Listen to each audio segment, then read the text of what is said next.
Vamos a buscar Hebreos capítulo 13, el versículo 9. Hebreos 13.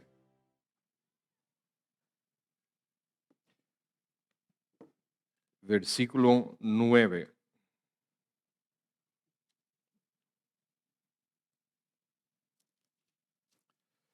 Vamos a orar, Padre, ahora que nos disponemos a leer, a meditar y a escuchar la predicación de tu palabra.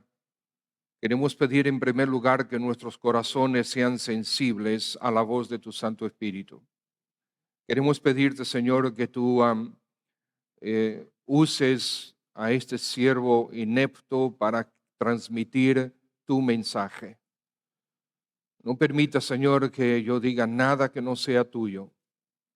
Glorifica a Cristo, oh Señor, y dirige nuestros corazones. Te queremos pedir que nos ayudes a entender y a obedecer este pasaje.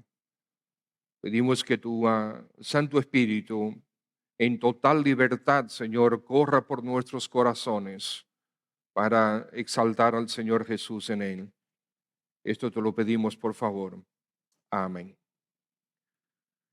Hebreos capítulo 13, versículo 9 al 16, dice así: No os dejéis llevar de doctrinas diversas y extrañas, porque buena cosa es afirmar el corazón con la gracia, no con viandas, que nunca aprovecharon a los que se han ocupado de ellas. Tenemos un altar del cual no tienen derecho de comer los que sirven al tabernáculo, porque los cuerpos de aquellos animales cuya sangre a causa del pecado es introducida en el santuario por el sumo sacerdote, son quemados fuera del campamento. Por lo cual también Jesús, para santificar al pueblo mediante su propia sangre, padeció fuera de la puerta. Salgamos pues a él fuera del campamento, llevando su vituperio, porque no tenemos aquí ciudad permanente, sino que buscamos la porvenir. Así que ofrezcamos siempre a Dios, por medio de él, sacrificio de alabanza, es decir, fruto de labios que confiesan su nombre. Y de hacer bien y de la ayuda mutua no os olvidéis, porque de tales sacrificios se agrada Dios. La gracia, hermanos, es lo que nos impulsa. John Newton tenemos varios himnos en el himnario compuestos por él, pero antes del Señor salvarlo, John Newton era una persona terriblemente desagradable. La definición de impío era John Newton. No solamente su vida impía, sino que también él era un traficante de esclavos. Él compraba esclavos y los revendía, los compraba en África y los revendía en las Américas o en Europa. El individuo era realmente una persona sumamente infame. Pero un día llegó la gracia a su vida. El Señor le salvó y el Señor lo transformó. Él mismo se declaraba que él era un infiel al Señor, lleno de libertinaje. Pero dice que un día, por la rica misericordia de nuestro Señor y Salvador Jesucristo, Él lo preservó, lo reservó, lo restauró, lo perdonó y también lo llamó a predicar la fe que una vez Él trabajó para destruir.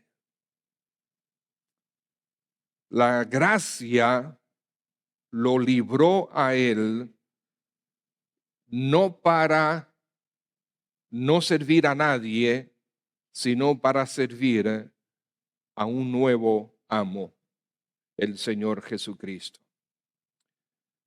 La gracia de Dios, hermanos, nos debe impulsar en nuestra vida. La gracia de Dios nos debe impulsar en nuestra vida cristiana. De hecho, una vez tú te conviertes al Señor Jesucristo, tú no tienes otra vida que no sea una vida cristiana. Si tú estás viviendo algo que no es la vida cristiana, todavía tienes que examinarte, porque todavía no te has convertido a Cristo. Que no hay, para el cristiano no hay otra cosa que no sea una vida cristiana. Porque el Señor nos ha dado una nueva naturaleza, nos ha hecho hijos suyos. Tenemos al Espíritu Santo viviendo en nosotros. Tenemos su palabra que debe gobernarnos. Muchos han convertido al cristianismo en religión. Y nosotros venimos aquí a una actividad. O nosotros venimos a oír de Dios y a servir a los hermanos. Muchos vienen con la mentalidad de espectadores. ¿Qué hay para mí hoy? Yo quisiera, hermanos, motivarnos a nosotros vivir impulsados por la gracia de Dios el día a día y en nuestro servicio a los hermanos y a través de la iglesia local. La gracia de Dios, hermanos, nos impulsa a vivir para Él. Quisiera, amados hermanos, que nosotros entendamos, esta carta fue escrita a los judíos y por lo tanto necesitamos entender el trasfondo de los judíos, de todo lo que los judíos vivían. Ellos habían estado bajo la ley durante centenares, miles de años, viviendo bajo leyes, tanto las leyes de Dios como leyes inventadas por los hombres. Aunque su deseo era honrar a Dios, los maestros de los judíos inventaron leyes adicionales que fueron llamadas en su momento la Mishnah. Y la Mishnah tenía varias partes, tenía leyes civiles, tenía leyes sobre la agricultura, sobre la vestimenta, sobre el matrimonio, etc. La Mishnah era transmitida oralmente y finalmente los judíos decidieron ponerla por escrito y la llamaron Talmud. Y el Talmud es una obra de prácticamente 18 volúmenes, según he leído. Y es una serie de conversaciones y tratados de los maestros con relación a la ley y a todas esas leyes adicionales, leyes que eran un yugo para el pueblo. En este ambiente los judíos habían vivido toda su vida. Ellos no entendían la gracia. Sus maestros los habían esclavizados a leyes que Dios nunca tuvo la intención que les fuera un yugo. Estos maestros y el pueblo en general fallaron en entender la gracia de Dios manifestada a través de la promesa del Mesías para ellos. Nunca entendieron cabalmente el significado del nuevo pacto. Aunque lo leían, probablemente tenían esos pasajes hasta memorizados, pero nunca entendieron el significado del nuevo pacto. Como escribió Pablo, si es nuevo, significa que da por desplazado el viejo, y ellos no entendieron eso.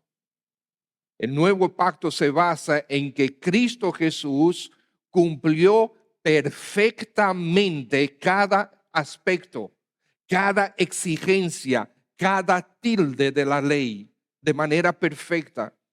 Esto lo convirtió al Señor Jesús en el sacrificio perfecto, sin mancha, sin nada que rechazar. La sangre de esta ofrenda perfecta, el Señor Jesús, fue derramada. Como tal, Dios lo aceptó y por él nos justificó. Ese es el nuevo pacto. No es la obediencia a leyes, no es estar esclavizado permanentemente, generación tras generación, a leyes que nadie podía cumplir realmente. Podemos ahora, gloria a Dios, podemos ahora vivir bajo la maravillosa gracia de nuestro Dios. Por lo tanto, no convirtamos al cristianismo en religión. La vida cristiana debe ser una vida vibrante, una vida gloriosa, una vida que proyecte envidia a aquellos que no son creyentes. Pero a veces nosotros vivimos esclavizados a conceptos que nosotros mismos nos hemos formado. Buena cosa es afirmar el corazón con la gracia, dice el versículo 9.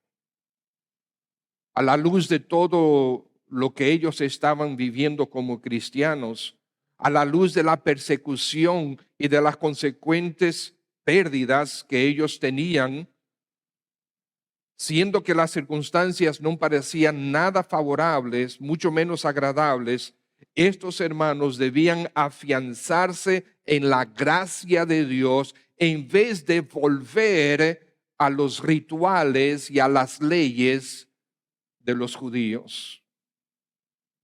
Ellos debían recordar, estos hermanos, a quien estaba dirigido la carta, ellos debían recordar todos aquellos que en el Antiguo Testamento vivieron por la fe en el Mesías.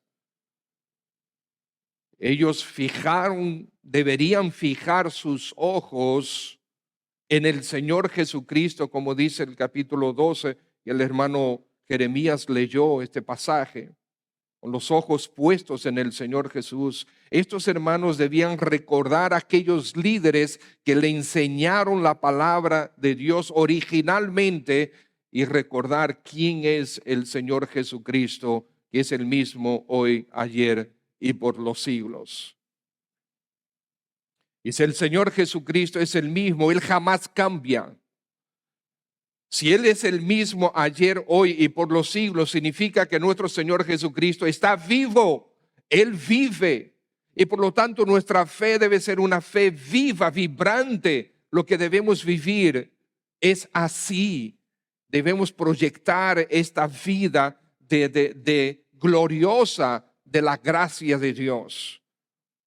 La verdad de nuestro Señor Jesús es el Evangelio. Y esa verdad es exactamente lo que cada uno de nosotros necesita. Es lo que este mundo necesita.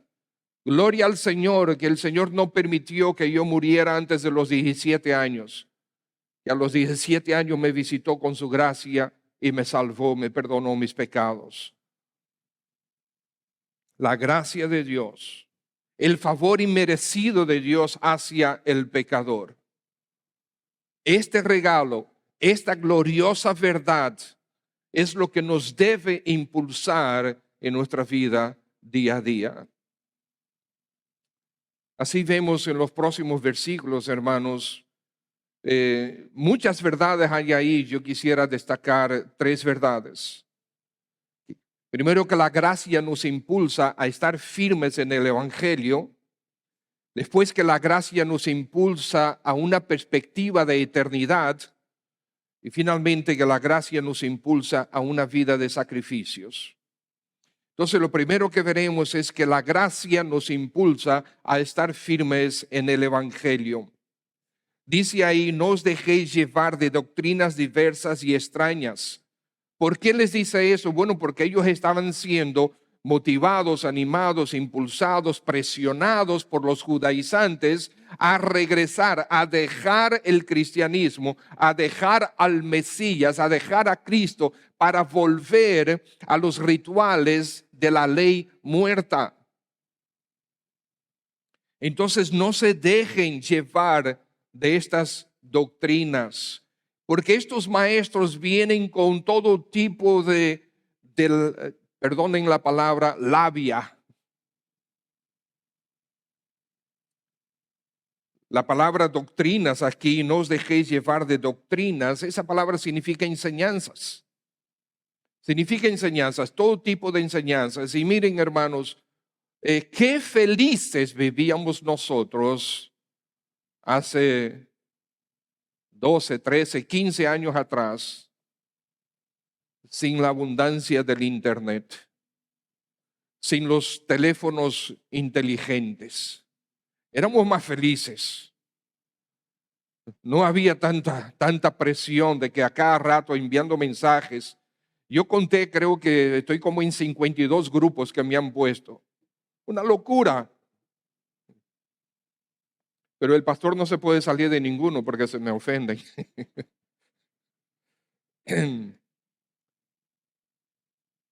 Enseñanzas. Y a través del Internet se encuentra absolutamente todo.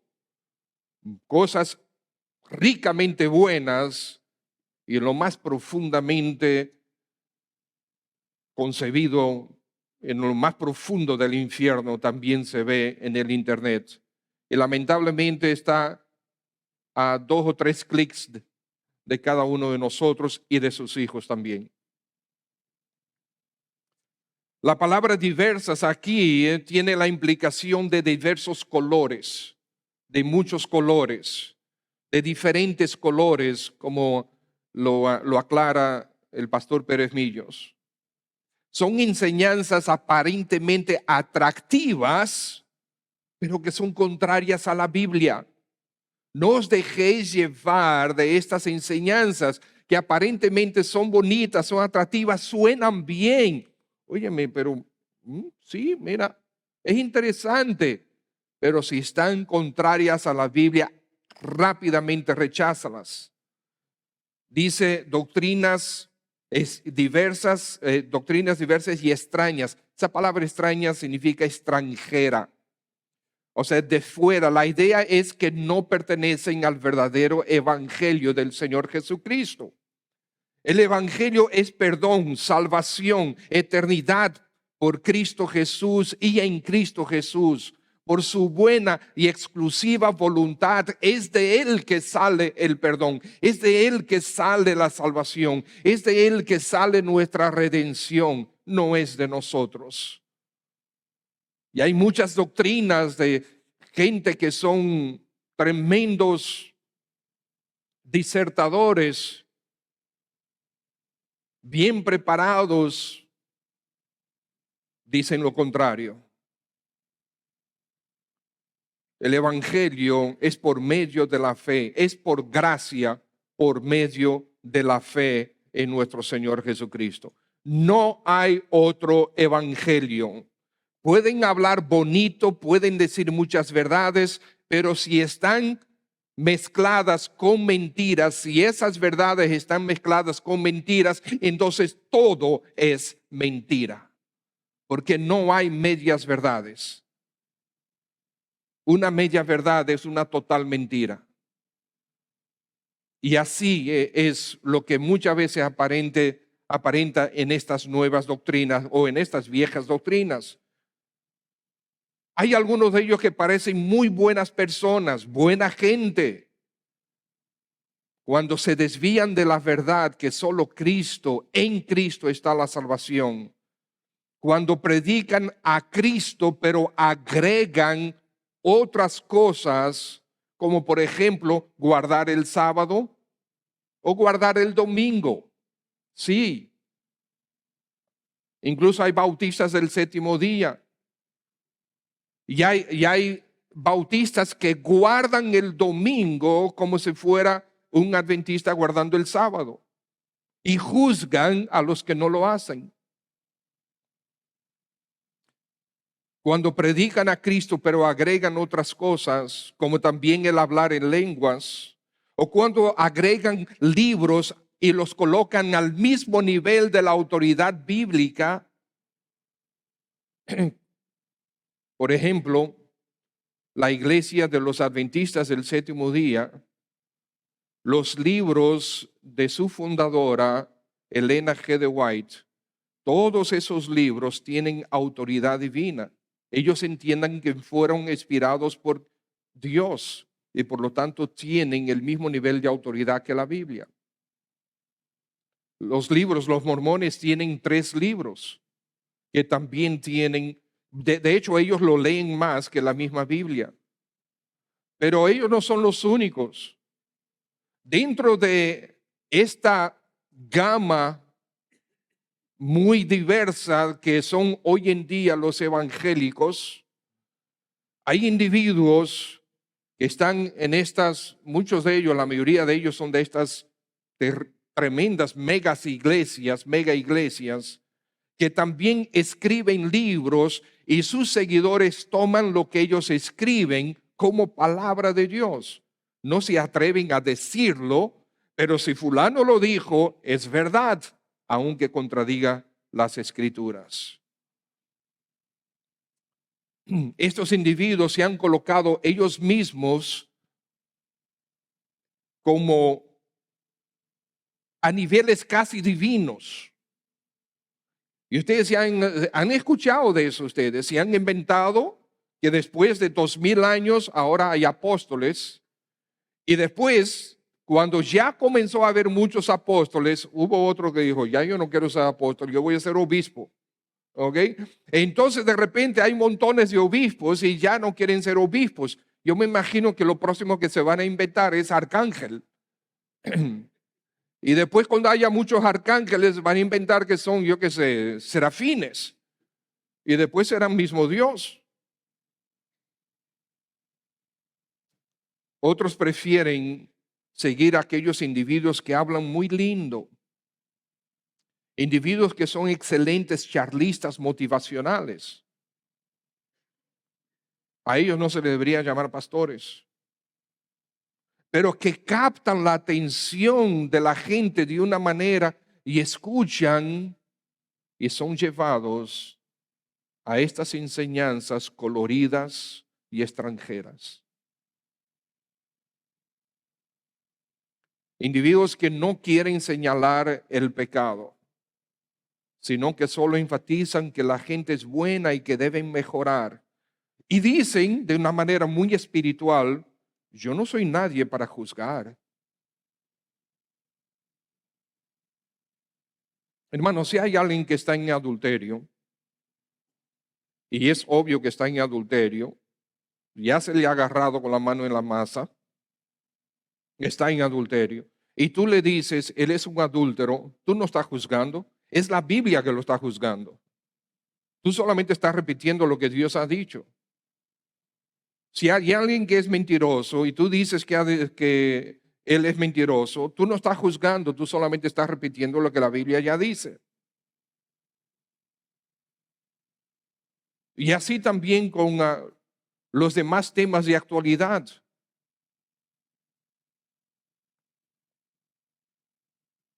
Hay este individuo, supuestamente él tiene la iglesia entre comillas, porque no es realmente iglesia bíblica, la iglesia más grande de Estados Unidos.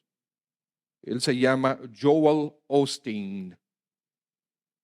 Él es uno de estos individuos que habla muy bonito. Habla muy bonito y dice cosas que la gente quiere oír.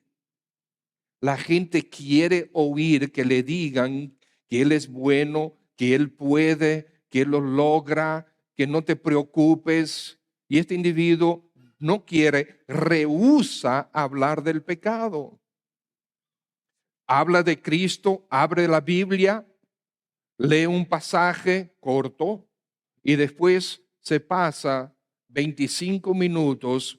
Probablemente no llega ni a media hora porque se cansan los que están ahí, 40,000 personas oyéndole. Y después les habla bonito. Y la gente escucha eso y se va detrás de él.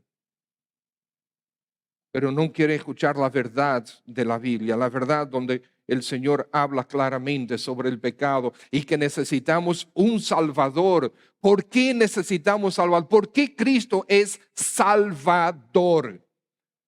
Porque tiene que salvar. ¿A quién tiene que salvar? A cada uno de nosotros. Estamos a expensas de perdición eterna por causa de nuestro pecado y necesitamos un Salvador que es tan glorioso como Él es, porque Él es Dios mismo. Esta verdad no quieren predicarla. También en este tiempo de que fue escrito Hebreos, los judaizantes seguían aprovechando, presionando a estos individuos y aprovechándose de las circunstancias de la persecución de ellos, de los creyentes. Y sus enseñanzas eran diferentes al evangelio, pero enseñanzas coloridas. Y estaban atrayendo a algunos de regreso hacia el judaísmo. La insistencia que regresaran a los sacrificios y a cumplir una serie de mandamientos humanos, todo eso es contra la gracia de Dios. Estos sacrificios que ellos querían volver a ellos, esos sacrificios, hermanos, buscan ganar el favor de Dios. Buscan méritos propios por haber ofrecido esos mismos sacrificios delante de Dios. Yo ofrecí este sacrificio, el Señor tiene que estar contento conmigo. Hebreos capítulo 9, versículos 9 y 10 dice así: se presentan ofrendas y sacrificios que no pueden hacer perfecto en cuanto a la conciencia al que practica ese culto, ya que consiste solo de comidas y bebidas, de diversas abluciones y ordenanzas acerca de la carne, impuestas hasta el tiempo de reformar las cosas. Era temporal, pero vino el momento de reformar las cosas, que es Cristo Jesús.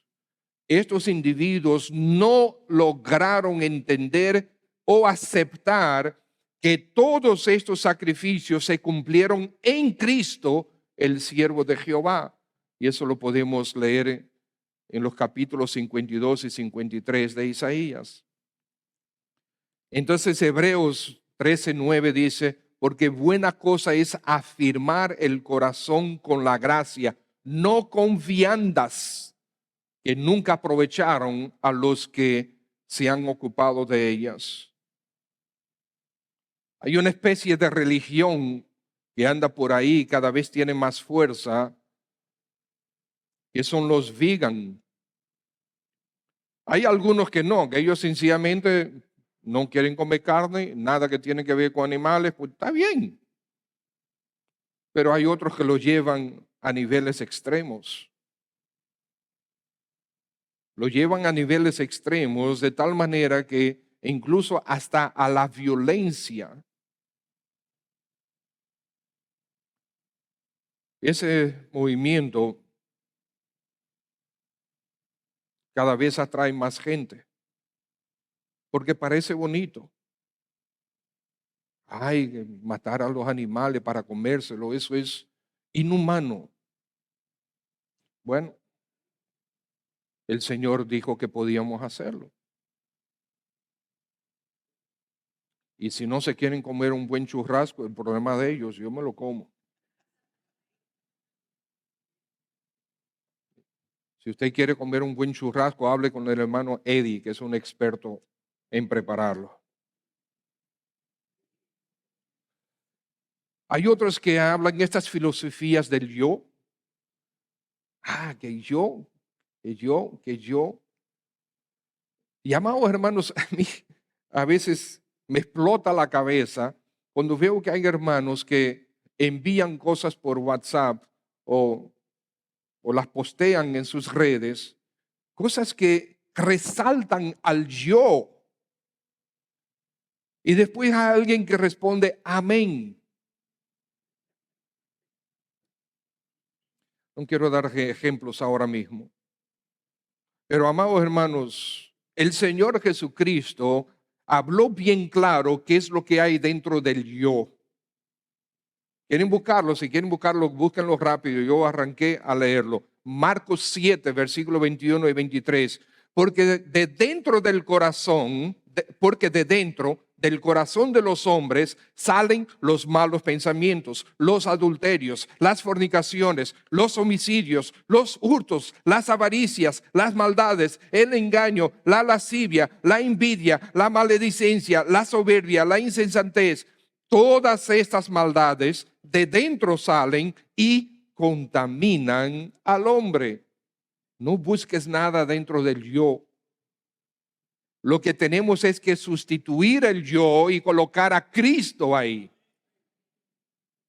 Justo antes de estas palabras, en Marcos 7, 21, el Señor Jesucristo dijo, versículos 18 y 19, Él les dijo, ¿también vosotros estáis así sin entendimiento? Dice el Señor Jesús. ¿No entendéis que todo lo de fuera que entra en el hombre no le puede contaminar? Porque no entra en su corazón, sino en el vientre y sale a la letrina. Esto decía, haciendo limpios todos los alimentos. Por lo tanto, si tú estás en una doctrina que dice que no puedes comer cerdo, lamento por ti, porque el cerdo es muy bueno. Leamos esta fuerte advertencia de Pablo en 1 Timoteo capítulo 4. Fíjense lo que dice. Versículo 1.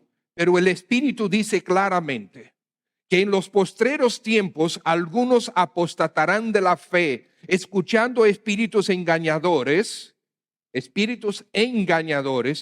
y a doctrinas de demonios, por la hipocresía de mentirosos que, teniendo cauterizada la conciencia, prohibirán casarse y mandarán abstenerse de alimentos que Dios creó para que con acción de gracias participasen de ellos los creyentes y los que han conocido la verdad. Porque todo lo que Dios creó es bueno y nada es de desecharse si se toma con acción de gracias, porque por la palabra de Dios y por la oración es santificado. Y lo que el apóstol Pedro aprendió de manera clara, ¿se acuerdan en Hechos capítulo 10? Que Pedro fue a orar y cuando estaba orando, el Señor le dio una visión. Y en esa visión, él tenía hambre, dice, quiso comer. Y mientras le preparaban algo, le sobrevino un éxtasis, dice, y vio el cielo abierto y que descendía algo semejante a un gran lienzo que atado de las cuatro puntas era bajado a la tierra, en el cual había de todos los cuadrúpedos terrestres y reptiles y aves del cielo, y le vino una voz, levántate, Pedro, mata y come. Entonces Pedro dijo, Señor, no, porque ninguna cosa común o inmunda he comido jamás. Volvió la voz a él la segunda vez. Lo que Dios limpió, no lo llames común. Obviamente, los animales que él vio eran animales inmundos. Por eso él dijo, no, yo no voy a comer eso. Y el Señor dijo, come. Porque lo que Dios limpió, no lo hagas tú inmundo ni común. Hoy día predomina también lamentablemente otro tipo de religión más entre los evangélicos, aquella de estafar a sus seguidores con dinero. En base a falsas promesas, Los seguidores entregan enormes sumas de dinero confiados en que recibirán un tanto más multiplicado. Siembra, le dicen, siembra. Y ellos vienen y traen sumas de dinero grandes, traen joyas, entregan casas, entregan vehículos, entregan terrenos. ¿Por qué lo hacen ellos? Para conseguir una suma multiplicada. Entonces no es para adorar a Dios, es codicia y avaricia en su corazón. Y esto es impulsado y alimentado por estos individuos que les dicen siembra. Y centenares de miles de personas le siguen.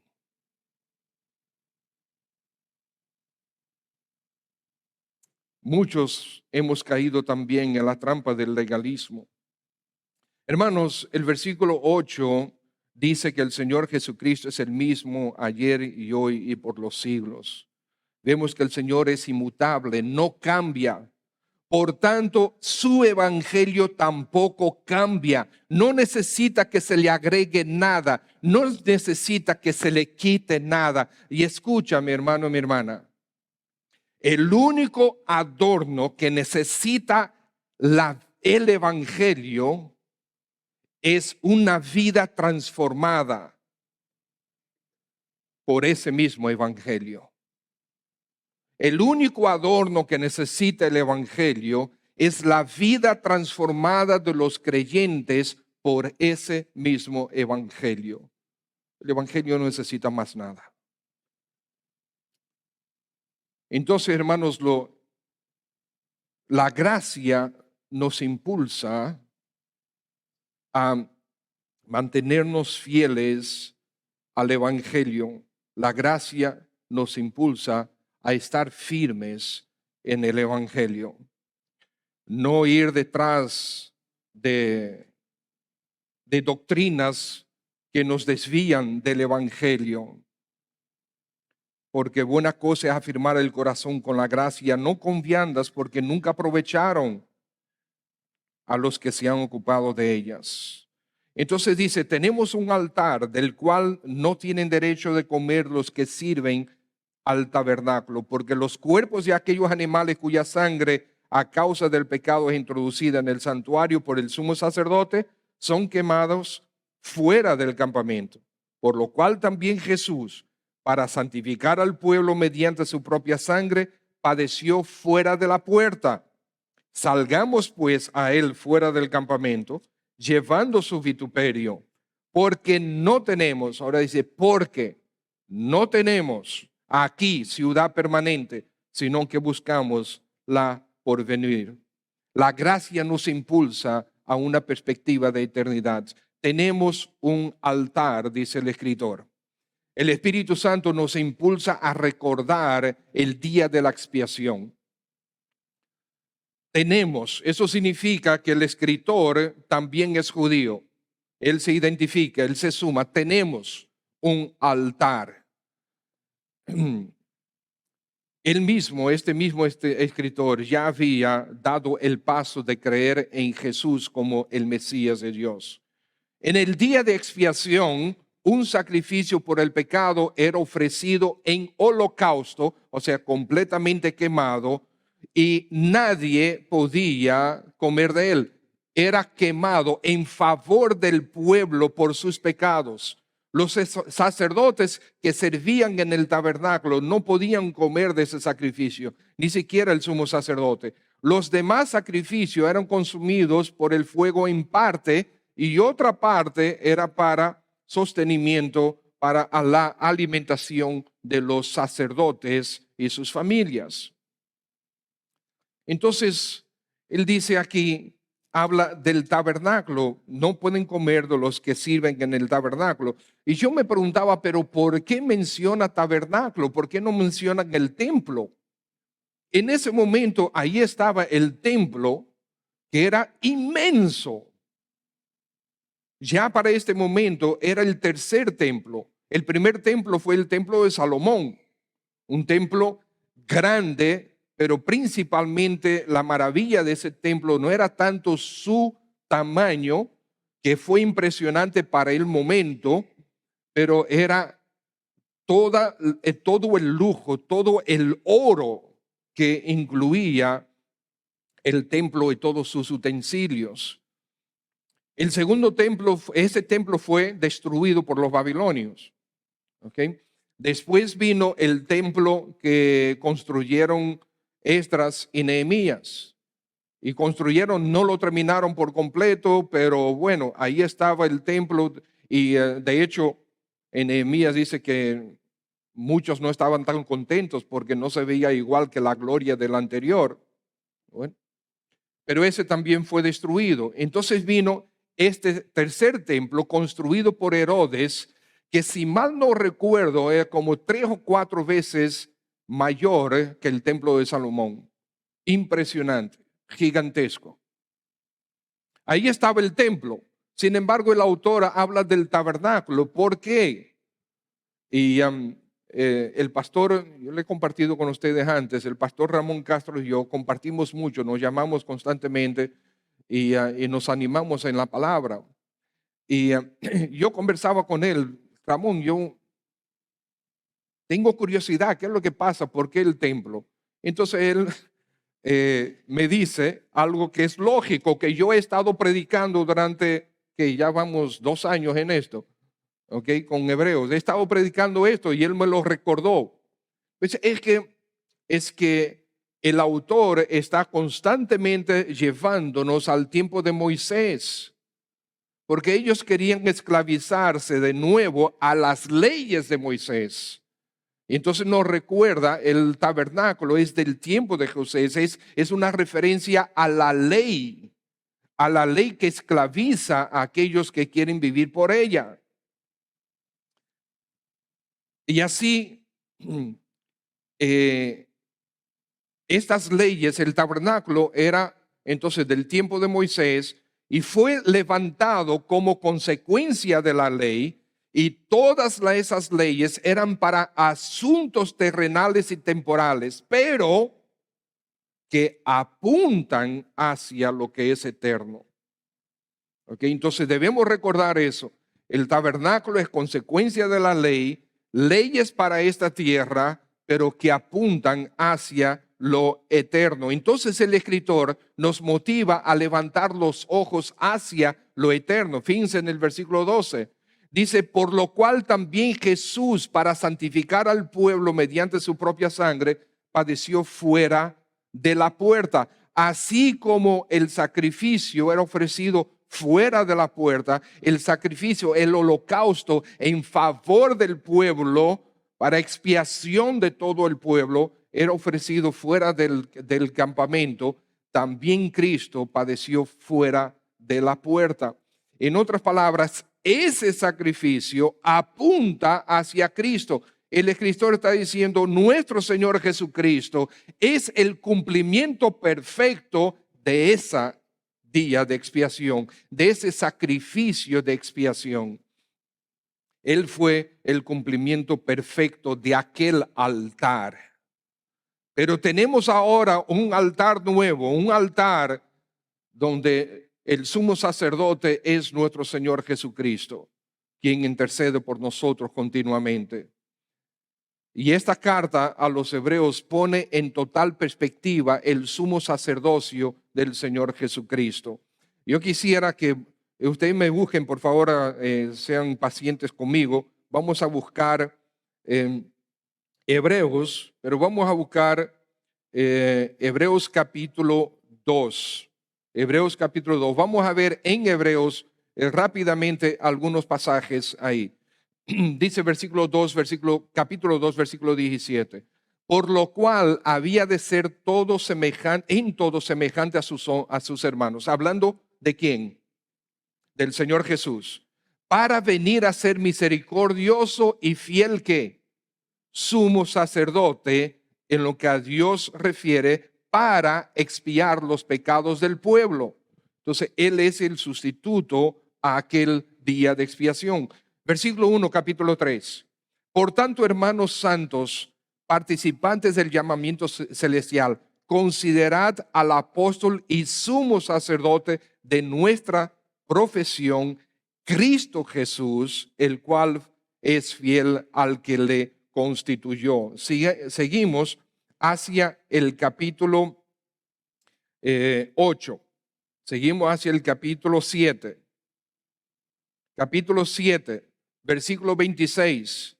Dice así: porque tal sumo sacerdote nos convenía, santo, porque el sumo sacerdote humano no lo era, inocente, tampoco lo era, sin mancha, tampoco, apartado de los pecadores, tampoco, y hecho más sublime con los cielos, tampoco. Este sumo sacerdote, el Señor Jesucristo, sí nos convenía. Porque Él sí es santo, inocente, sin mancha, apartado de los pecadores y hecho más sublime que los cielos, que no tiene necesidad cada día, como aquellos sumos sacerdotes, de ofrecer primero sacrificio por sus propios pecados y luego por los del pueblo.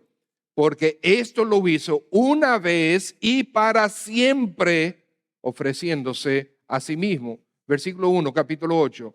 Ahora bien, el punto principal de lo que venimos diciendo es que tenemos tal sumo sacerdote, el cual se sentó a la diestra del trono de la majestad de Dios. Versículo 3. Porque todo sumo sacerdote está constituido para presentar ofrendas y sacrificios, por lo cual es necesario que también éste tenga algo que ofrecer. ¿Y qué ofreció? Se ofreció a sí mismo. Capítulo 9. Capítulo 9, versículo 11. Pero estando ya presente Cristo, sumo sacerdote ¿de qué? De los bienes venideros, por el más amplio y más perfecto tabernáculo, no hecho de manos, es decir, no de esta creación, y no por sangre de machos cabríos ni de becerros, sino por su propia sangre, entró una vez y para siempre en el lugar santísimo, habiendo obtenido eterna redención. Por lo tanto, regresando a Hebreos capítulo 13, amados hermanos, el escritor está diciendo, inspirado por el Espíritu Santo: ustedes quieren regresar a los sacrificios de animales. Ustedes no pueden entender que ningún animal, la sangre de ningún animal puede realmente limpiarlos a ustedes de sus pecados. Tenemos un glorioso sumo sacerdote que ya ejecutó su sacrificio. Él mismo se ofreció. Él es el perfecto sacrificio. Ese altar lo tenemos nosotros. Y nadie que está sujeto al tabernáculo, a las leyes del tabernáculo, nadie que está todavía sujeto a eso puede participar de él, porque es por fe. Es por gracia mediante la fe en Cristo Jesús. Entonces, la gracia nos impulsa a una perspectiva de eternidad. Es a mirar hacia dónde está nuestro sumo sacerdote hoy. Está en los cielos. Se sentó a la diestra de la majestad. Está sentado a la derecha del Señor, intercediendo por nosotros, no con sacrificios de animales, porque su sacrificio de Él mismo fue perfecto. El Padre lo aceptó y por Él tú y yo podemos ser justificados. Mi hermano, tenemos un glorioso evangelio. Por lo tanto, salgamos a Él, dice el versículo 13, fuera del campamento, llevando su vituperio. Desliguémonos de la ley, abracemos la gracia de Cristo. Salgamos del tabernáculo, salgamos del campamento y vayamos donde Cristo fue el perfecto sacrificio. Porque no tenemos aquí una ciudad permanente, sino que buscamos la de porvenir. Amados hermanos, es tan penoso que los creyentes siguen teniendo una visión horizontal. Ya él había predicado, ya él había escrito en el capítulo 12: os habéis acercado al monte de Sión, a la ciudad de Dios vivo, Jerusalén la celestial, a la compañía de muchos millares de ángeles, a la congregación de los primogénitos que están inscritos en los cielos, al Dios, el juez de todos, a los espíritus de los justos hechos perfectos, a Jesús, el mediador del nuevo pacto, y a la sangre rociada que habla mejor que la de Abel. La sangre de Abel pedía justicia, pedía retribución. La sangre de Cristo ofrece salvación, perdón y redención. Y el Señor Jesucristo dijo: regocíjense de que sus nombres están escritos en los cielos. Eleven sus miradas hacia la eternidad. No pongas atención en las cosas temporales y perecederas de este mundo. Tu trabajo, tu empresa, aún la energía que Dios te da para tú producir en este mundo, en esta tierra, hermanos, eso es simplemente instrumentos para propósitos eternos. Si tu empresa, tu trabajo, lo que el Señor ha permitido que tú tengas y que tú desarrolles, recuerda, esos instrumentos para propósitos eternos, no es instrumentos para esta vida. Es que Dios te está dando a ti para tú promover el evangelio, para promover propósitos eternos. Claro que no es tan fácil hacer eso, pero es porque no estamos enfocados en esos propósitos eternos. Jamás olvides esto. Y rápidamente, la gracia nos impulsa a una vida de sacrificios. Versículo 15-16. 15-16 dice: así que ofrezcamos siempre a Dios por medio de él sacrificio de alabanza, es decir, fruto de labios que confiesan su nombre, y de hacer bien y de la ayuda mutua no os olvidéis, porque de tales sacrificios se agrada a Dios.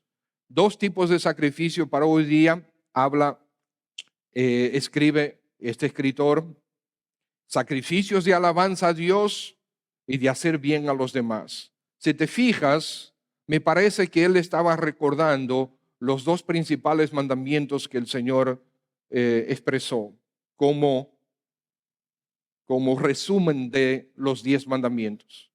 ¿Cuál es el principal mandamiento que el Señor resumió?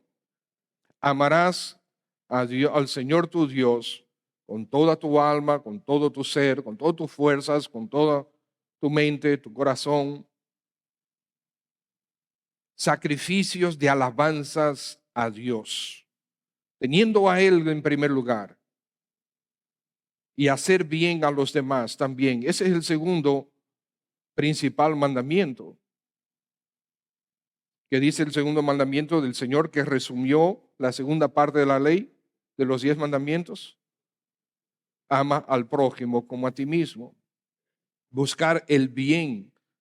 Amados hermanos, hace muchos años, el hermano Neil Davis, muchos de ustedes lo recuerdan, que por cierto, él dice que quiere venir este año, quizá para final de mes, para final de año, o a principio o en enero.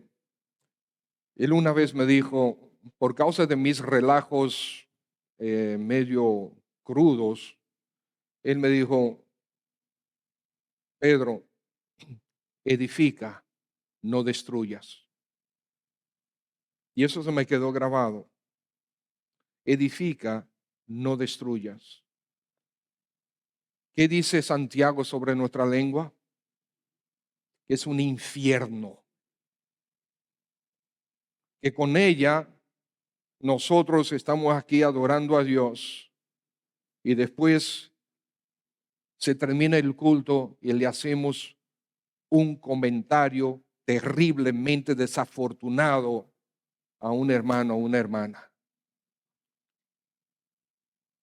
Le voy a decir algo, hermanos.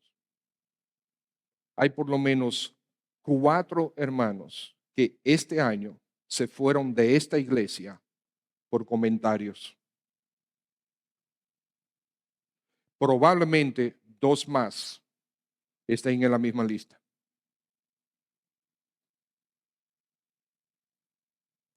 Edifica, no destruyas. 4 hermanos que se fueron de nuestra iglesia.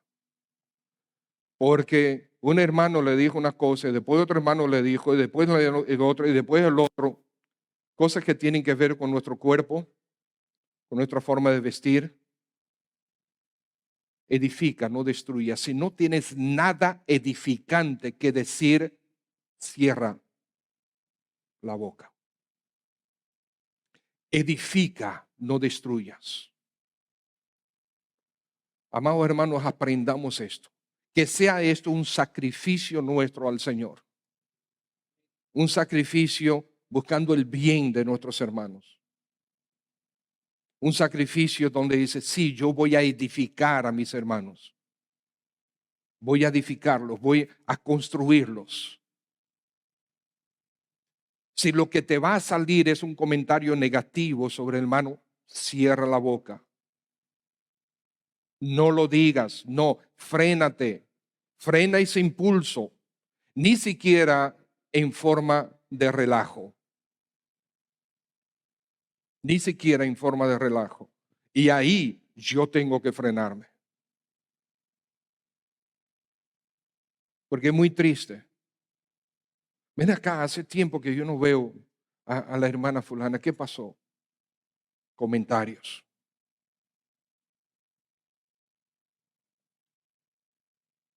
Y ayer me decía otra hermana que le dijeron comentarios ásperos. Hermanas y hermanos. Edifica, no destruyas. Ama a tus hermanos. Ama a tus adversarios. No devuelvas mal por mal, sino bien por mal. Sirve a todos, busca su bien. Marcos 12 dice, es más que todos los holocaustos y sacrificios, dijo él, porque el Señor le preguntó, bueno, no voy a leer el pasaje, le preguntó y él dice, mire, todo eso es más importante, lo que es la misericordia es más importante que todos los sacrificios que nosotros ofrecemos. Y el Señor le contestó, no estás lejos del reino de Dios. Y el Señor dijo en varias oportunidades, id pues y aprender lo que significa misericordia quiero y no sacrificio. Porque no he venido a llamar a justos, sino a pecadores al arrepentimiento.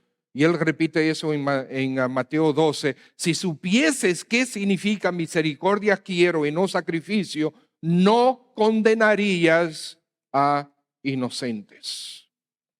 Y recuerden lo que dice Romanos capítulo 12, que el Señor quiere que nosotros seamos sacrificios vivos. Nosotros viviendo de manera sacrificada para Dios y para el prójimo. Y también sacrificio de ofrendas. Filipenses capítulo 4, versículo 18, el apóstol Pablo, que estaba en la cárcel, dice, pero todo lo he recibido y tengo abundancia, estoy lleno, habiendo recibido de Epafrodito lo que ustedes enviaron, olor fragante, sacrificio acepto, agradable a Dios. Sacrificios y ofrendas. Es bueno ofrendar, es bueno identificar necesidades de los hermanos y salir en ayuda. Pastor, pero yo no tengo mucho, no importa, puedes hacerlo. Por lo tanto, amados hermanos, la gracia es lo que nos impulsa a todo esto. Nos impulsa a estar firmes en el Evangelio. Nos impulsa a tener una perspectiva de eternidad y nos impulsa a vivir una vida de sacrificios que agradan a Dios. Sacrificio de alabanza y de hacer bien al prójimo. Quiere el Señor tener misericordia de nosotros y asistirnos en esta en la vida de hoy, a vivir hoy bajo la gracia de Dios. Y es vivir en gracia los unos para con los otros.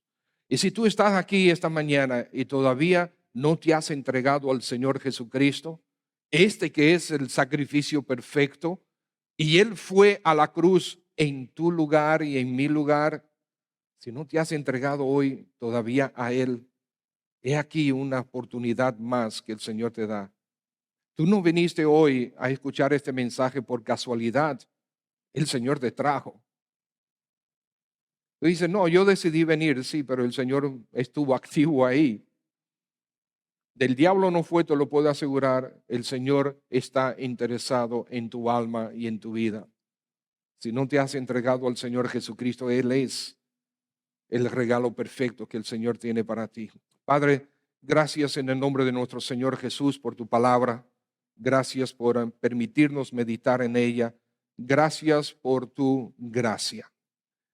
Ahora, si hay alguien que tú puedes impulsar, oh Señor, para que acepte este sacrificio de gracia, acepte al Señor Jesús como Señor y Salvador, quiero pedirte que, Señor, tú lo muevas para gloria de Cristo. Si tú estás aquí esta mañana y todavía no te has entregado al Señor, ¿por qué no lo haces ahora? Queremos orar contigo, yo quiero orar por ti, pero hay alguien que va a orar contigo también. Si deseas entregarte al Señor Jesucristo, déjame ver tu mano, yo quiero orar por ti y alguien va a orar contigo también. ¿Deseas entregarte al Señor Jesús esta mañana? Hay alguien. Amén. Veo su mano. Dios le bendiga. Amén. Dios le bendiga. ¿Alguien más? Voy a orar por usted. ¿Alguien más que quisiera entregarse al Señor Jesús? Esta mañana quiero orar por ti. ¿Alguien más? Muy bien. Padre, gracias por la oportunidad de escuchar tu palabra. Ahora, oh buen Señor,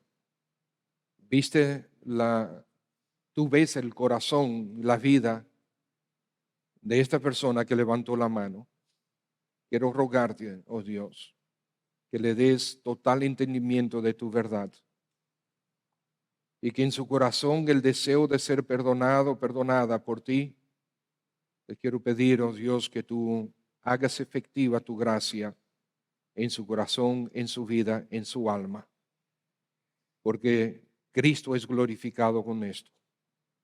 Te pedimos por ella que tú, Señor, dirijas su vida, le libres de todo mal y le ayudes a tomar una decisión permanente.